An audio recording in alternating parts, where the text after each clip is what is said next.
मैंने यहाँ और हम पढ़ रहे थे रेशनल नंबर्स के बारे में। लास्ट वीडियो में हमने देखा रेशनल नंबर्स, उसका position in number system, properties of rational numbers और सॉल्व किए कुछ एग्जांपल्स जिसमें हमने तो सीखा कि कैसे प्रॉपर्टीज को क्वेश्चन सॉल्व करने में यूज करते हैं। आज हम देखेंगे एडिटिव इनवर्स और मल्टीप्लिकेटिव इनवर्स। ठीक है, तो स्टार्ट करते हैं। सबसे पहले हम देखते हैं एडिटिव इनवर्स।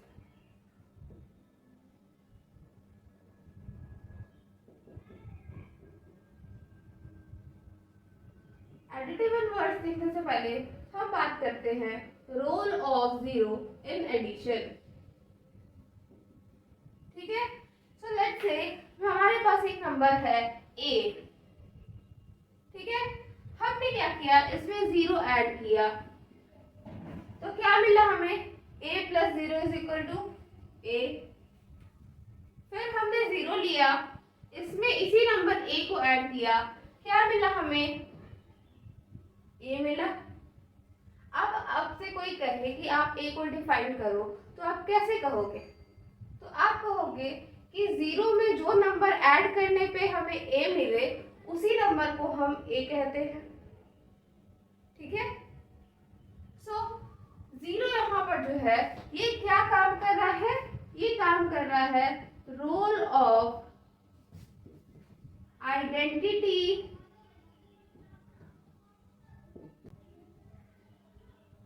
addition in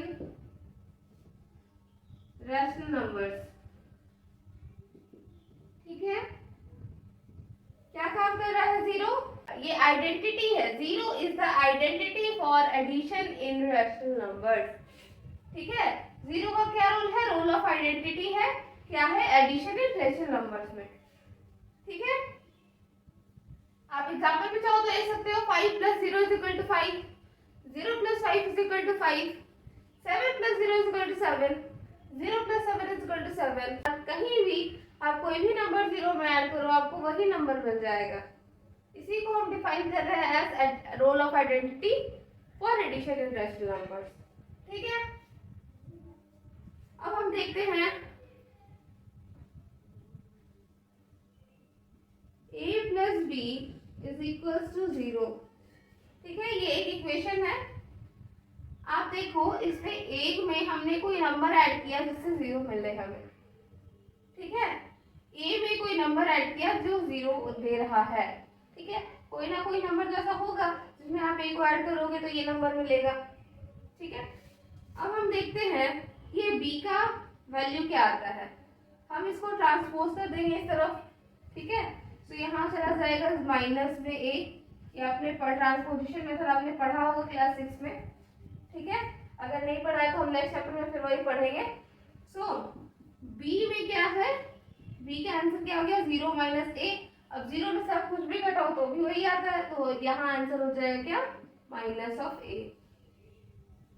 ठीक है, सो b का वैल्यू क्या आया, माइनस ऑफ a। अब आप देखो a plus minus a equals to 0, ये आ रहा है। b का वैल्यू हमने रख दिया है माइनस a, बस यही किया है। तो a plus of minus a is equals to 0।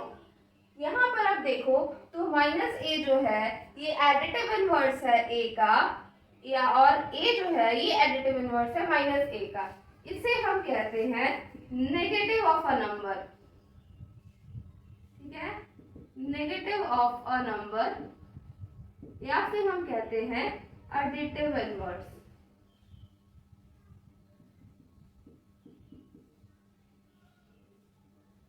ठीक है, जैसे कि हमने लिया 5, इसमें ऐड किया -5, तो ये हो गया 0। ठीक है, सो 5 जो है ये -5 का एडिटिव इनवर्स है या फिर नेगेटिव है, और -5 जो है ये 5 का एडिटिव इनवर्स है या फिर आप नेगेटिव कह सकते हो। ठीक है, सो ये एडिटिव इनवर्स। अब हम देखते हैं मल्टीप्लिकेटिव इनवर्स। मल्टीप्लिकेटिव इनवर्स का बात करते हैं। जैसे हमने देखा कि जीरो का रोल होता है एडिशन में, उसी तरह हम यहाँ पर देखेंगे कि 1 का रोल होता है मल्टीप्लिकेशन में। ठीक है, सो हम देखते हैं रोल ऑफ 1। क्या होता है 1 का रोल, ठीक है, माना हमने एक नंबर लिया a, ठीक है, इस पे हमने मल्टीप्लाई किया 1, आएगा क्या रिजल्ट a, ठीक है। a में हमने 1 मल्टीप्लाई किया, क्या रिजल्ट आएगा a आएगा। उसी तरह 1 में हम a को मल्टीप्लाई करेंगे, क्या रिजल्ट आएगा, यही a आएगा। तो अगर हमें कोई डिफाइन करेंगे, कहे कि a को हम कैसे डिफाइन करेंगे, तो हम क्या कहेंगे कि वो नंबर जिसको हम 1 से मल्टीप्लाई करेंगे तो a आएगा, वही नंबर a है, ठीक है। सो यहाँ पर क्या 1 का रूल है, ये प्ले कर रहा है role of identity for multiplication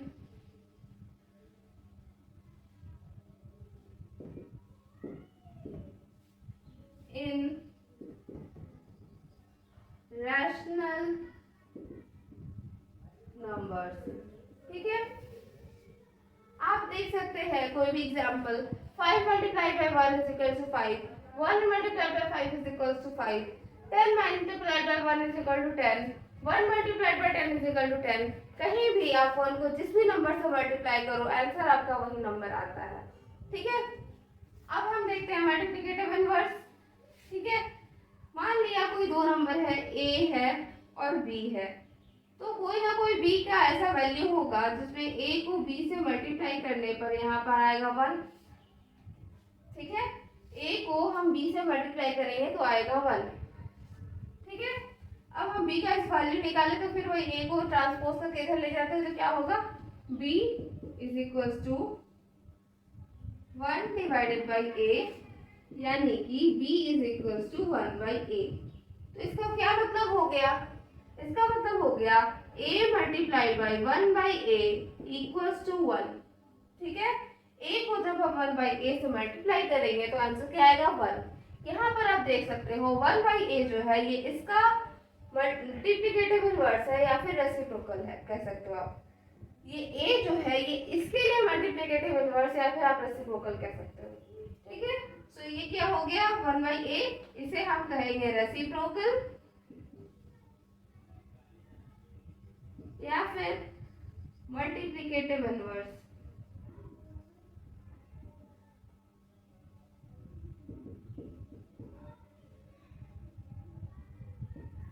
okay, आप ट्राई कर सकते हो किसी नंबर को, let's say 2 multiplied by 1 by 2 equals to 1, ठीक है। 2 मल्टीप्लाइड बाय 1 बाय 2 इक्वल्स 1। अब देखो तो इसी फॉर्म में है 2 multiplied by 1 by 2 equals to 1, जहाँ a का वैल्यू 2 के बराबर है। सो आप देख सकते हो 2 जो है ये 1 बाय 2 का मल्टीप्लिकेटिव इनवर्स है और 1 बाय 2 जो है ये 2 का मल्टीप्लिकेटिव इनवर्स है, ठीक है। ये तो हमने बात किया है अभी तक जो भी, जिसमें डिनोमिनेटर हम 1 लेकर के चल रहे हैं, बट सारा रेशनल नंबर्स का डिनोमिनेटर 1 नहीं होता है। तो लेट्स से हम कैसे डिफाइन करेंगे एडिटिव इनवर्स या फिर मल्टीप्लिकेटिव इनवर्स को a बाई b फॉर्म में। सो रेशनल नंबर्स पहले हम बात करते हैं एडिटिव इनवर्स का, ठीक है। सो लेट्स से हमारे पास रेशनल नंबर है a बाई b, ठीक है। इस पे कोई ऐसा नंबर होगा, let's say l by m equals to 0 होगा, ठीक है। So l by m is equals to क्या होगा 0 माइनस a बाई b, और फिर वही हो जाएगा l by m equals to minus of a by b, ठीक है। आंसर वही आया a by b plus of minus a by b equals to 0। यहाँ पर माइनस a बाई b जो है ये a बाई b का एडिटिव इनवर्स है और a बाई b जो है ये माइनस a बाई b का एडिटिव इनवर्स है, ठीक है। अब हम देखते हैं मल्टीप्लिकेटिव इनवर्स का केस, ठीक है। Let's say a by b है, इसको मल्टीप्लाई किया x बाई y से इक्वल्स टू आया 1, ठीक है। अब ट्रांसपोज करते हैं इसको इधर, सो आ जाएगा x by y equals to 1 divided by a by b, यानी कि x by y equals to 1 multiplied by b by a equals to b by a। इसका मतलब क्या हो गया, a by B multiplied by b by a equals to 1।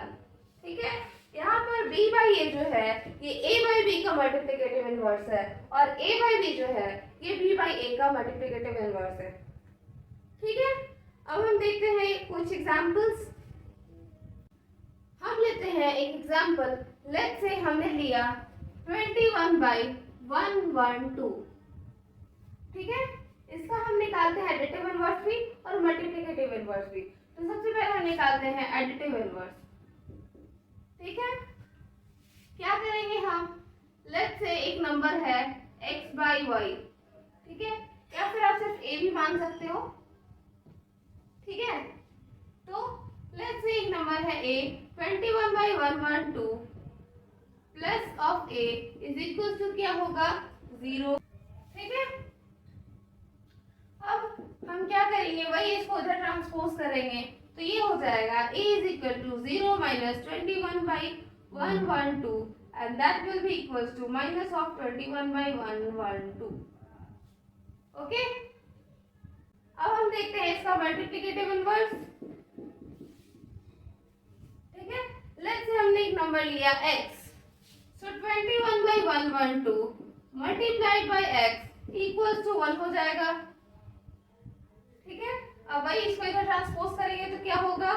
x equals to 1 divided by 21 by 112 यानी कि x equals to 1 multiplied by 112 by 21। Therefore x का value आ जाएगा 112 बाई 21। ठीक है, अब आप देखो यहाँ पर अगर इसका वैल्यू रखते हैं तो क्या होगा? ये वाला हो जाएगा 21 by 112 plus of minus 21 by 112 equals to 0। ठीक है, और यहाँ पर x का वैल्यू जो है इसको यहाँ पर पुट करते हैं तो क्या होगा? 21 by 112 multiplied by 112 by 21 equals to 1। ठीक है, अब हम एक प्रॉपर्टी देखते हैं जो कि इसी चीज पर डिपेंडेंट है। ठीक है, हम देखते हैं डिस्ट्रीब्यूटिविटी। ठीक है,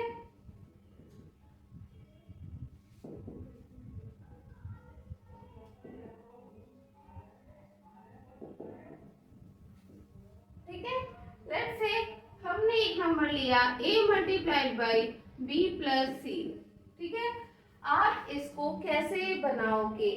आपके पास दो ऑप्शन है, या तो आप a b प्लस c को सॉल्व कर दो एक बार में और उसको इससे मल्टीप्लाई कर दो, या फिर आपके पास दूसरा ऑप्शन है कि a को पहले b से मल्टीप्लाई कर दो और बीच में a को छोड़ दो, a मल्टीप्लाई बाई c कर दो। ठीक है, अब आप a मल्टीप्लाइड बाई b और a मल्टीप्लाइड बाई c पहले कर सकते हो और बाद में दोनों को ऐड कर सकते हो, या फिर आप ऐसे भी कर सकते हो। ठीक है, या फिर अगर आपके पास ये दिया हुआ है तो आप दोनों को मिला करके ये कर सकते हो अगर आपके लिए ये इजी है। ठीक है, लेट्स से हमने लिया 0 मल्टीप्लाइड बाई 2 प्लस 3। ठीक है, 12 बाई 13 कर देते हैं। 12 बाई 13 शायद आपको करने में डिफिकल्टी हो, बट आपको ये करने में आसानी होगा। 0 multiplied by 12 plus 0 multiplied by 13, ये हो जाएगा 0 प्लस 0 इक्वल्स टू 0। ठीक है, ये आपके लिए इजी होगा।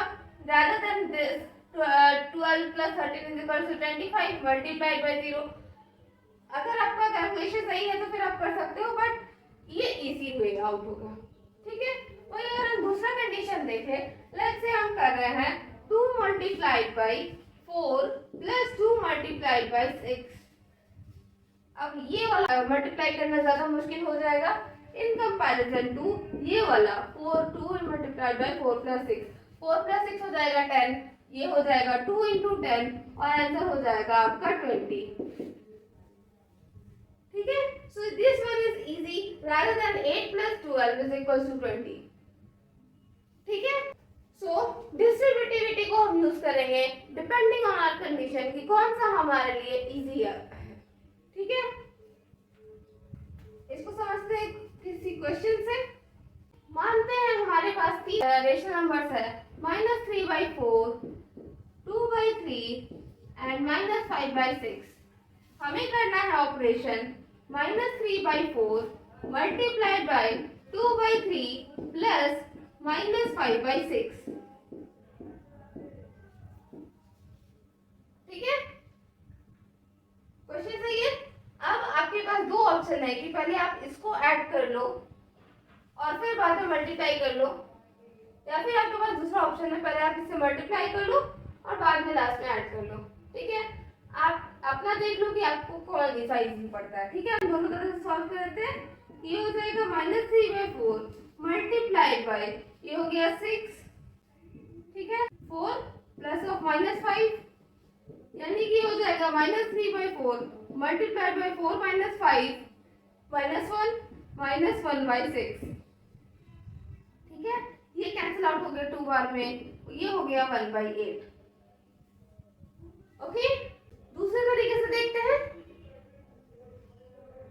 पहले हम मल्टीप्लाई करते हैं इन दोनों को, फिर बाद में ऐड करेंगे। ठीक है, तो सबसे पहले मल्टीप्लाई करते हैं -3/4 multiplied by 2/3 plus -3/4 multiplied by -5/6। Okay, so 3 times में कैंसिल हो गया, ये कैंसिल हो गया 2 टाइम्स में, यहाँ भी ये कैंसिल हो गया 2 टाइम्स में। क्या बच गया हमारे पास, यहाँ हो गया -12 प्लस ऑफ 5/8। ओके, सॉल्व करते हैं इसको। ये हो गया 8 -4 + 5, यानी कि आंसर हो गया 1/8। सो आपके पास आंसर दोनों ही केसेस में सेम आने वाला है, बट आप यूज वो करोगे जो आपको इजी पड़ेगा। ठीक है, अब हम देखते हैं एग्जांपल कि कहाँ हम डिस्ट्रीब्यूटिविटी या फिर अदर प्रॉपर्टीज को यूज कर सकते हैं। हम देखते हैं एनसीईआरटी का एग्जांपल नंबर 5। क्वेश्चन है find 2/5 multiplied by -3/7 -1/14 -3/7 multiplied by 3/5। Okay, यहाँ पर आपको एक चीज जो कॉमन दिख सकता है, यहाँ पर 3/7 भी है और यहाँ पर भी 3/7 है। ठीक है, सो हम क्या कर सकते हैं, इसको रीअरेंज कर सकते हैं कुछ इस तरह से कि ये वाला टर्म और ये वाला टर्म एक साथ आ जाए। ठीक है, सो हम इसको सॉल्व करते हैं। सबसे पहले हम करेंगे इसको रीअरेंज। क्या हो जाएगा, 2/5 मल्टीप्लाइड बाय -3/7 -3/7 मल्टीप्लाइड बाय 3/5 -1/14। ठीक है, हमने सारे टर्म्स वही रखे हैं। हमारे पास यहाँ पर भी 5 टर्म्स है, यहाँ पर भी 5 टर्म्स है। ये दोनों टर्म हमने एक साथ रखा, फिर ये दोनों टर्म हमने एक साथ रखा और लास्ट में ये बचा हुआ टर्म को हमने यहाँ रखा। ठीक है, अब आगे हम सॉल्व करते हैं। हमारे पास हो जाएगा -3/7 कॉमन में। ठीक है, या फिर आप ऐसे कर सकते हो कि 3/7 को कॉमन ले सकते हो। ठीक है, तो 3/7 हम लेते हैं कॉमन, तो बचेगा क्या, यहाँ पर हो गया 2/5 और सिर्फ यहाँ का माइनस टर्म रह गया है, तो ये यहीं पर इंक्लूड हो जाएगा। ठीक है, यहाँ पर था माइनस, तो हम यहाँ पे रहने देते हैं माइनस और यहाँ पर आ जाएगा 3/5। ओके, ये हो गया, रह गया -1/14। ठीक है, अब आगे ये हो गया माइनस माइनस प्लस, तो 2/5 प्लस 3/5 हो जाएगा 5/5। ठीक है, तो ये हो गया 3/7 multiplied by -5/5 -1/14। So 5/5 is equal to 1, तो ये हो गया कैंसिल आउट होकर के 1। अब -1 तो माइनस यहाँ आ जाएगा, सो दिस विल बी -3/7 -1/14। कितना हो जाएगा, 14 आ जाएगा हमारा बेस, ये हो जाएगा -6 और ये हो जाएगा -1, यानी कि -7/14। 7 और 14 कैंसिल आउट हो जाएगा, आंसर हो जाएगा हमारा -12। ठीक है, इसी तरह से हम आगे और भी क्वेश्चन सॉल्व करेंगे। तो आज के लिए बस इतना ही। अगले क्लास में हम सॉल्व करेंगे एक्सरसाइज 1.1। अगर आपको ये वीडियो पसंद आया तो इस वीडियो को लाइक करें, कमेंट करें और शेयर करें और हमारे चैनल को सब्सक्राइब करें। Thank you.